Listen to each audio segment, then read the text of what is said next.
Hi friends, welcome to Mouni Are Yours. இன்னைக்கு நம்ம என்ன வீடியோ பார்க்க போறோம்னா இது வரைக்கும் நான் ஃப்ரீ கிளாஸ்ல ஜரி வச்சு கிளாஸ் போட்டுருந்தோம். ஓகேங்களா? ஓகே, இன்னைக்கு வந்து நம்ம பீட் ஒர்க் ஸ்டார்ட் பண்ண போகிறோம். இதுதான் லைலான் த்ரெட்டு, இதில் தான் நம்ம ஒர்க் பண்ணணும். ஓகேங்களா?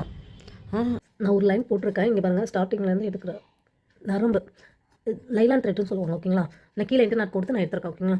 இப்போ நான் 3mm பீடில் போட்டு காமிக்கிறேன். ஒரு பீடு தான் போடணும். 3mm பீடு 4mm பீடெலாம் ஒரு பீடு தான் போடணும். எடுத்துருக்கேன்னா ஒரு பெரிய செயின் எடுங்க. செயினில் ஒரு பீட் லோட் பண்ணிவிட்டு கையை அப்படியே பின்னாடி கொண்டு போயிட்டு எங்கே பீட் முடியுதோ அந்த இடத்துல ஒரு ஸ்டிச் கீழே எப்பயும் போல் சுற்றுறீங்க. அதே மாதிரி சுற்றிட்டு லைட்டாக பெண்ட் பண்ணி எடுத்திங்கன்னா நரம்பு வந்துடும். ஓகேங்களா? மேலே திரும்பி நீங்கள் எப்படி செயின் ஸ்டிச் போடுவீங்களா அதே தான் செயின் ஸ்டிச் போட்டுட்டு நீங்கள் அதுக்குள்ளே பீட் லோட் பண்ணுறீங்க.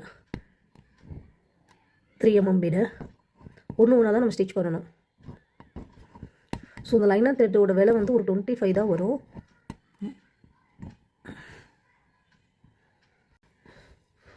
ஒன்றா லோட் பண்ணிவிட்டு வாங்க.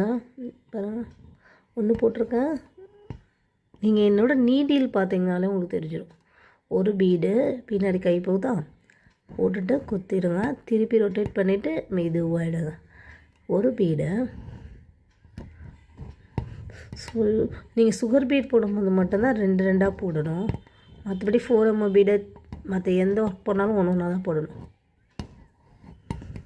ஸோ ஃப்ரீ கிளாஸு இன்னும் யாராவது ஜாயின் பண்ணிக்கோங்க. இப்போ கடைசியில் வந்து பெரிய ஒரு லாக் எடுத்து எப்போ இன்டர்நெட் நீங்கள் எப்படி கொடுப்பீங்க ஜரியில் போடும்போது அதே மாதிரி இன்டர்நெட் கொடுத்துருங்க. இல்லைன்னா பீடு ஃபுல்லாமே அவுந்து வந்துடும். ஸோ நாளைக்கு வீடியோவில் 4mm பீடு சுகர் பீடு எப்படி போடுறதுன்னு சொல்லித்தரேன். தேங்க்யூ.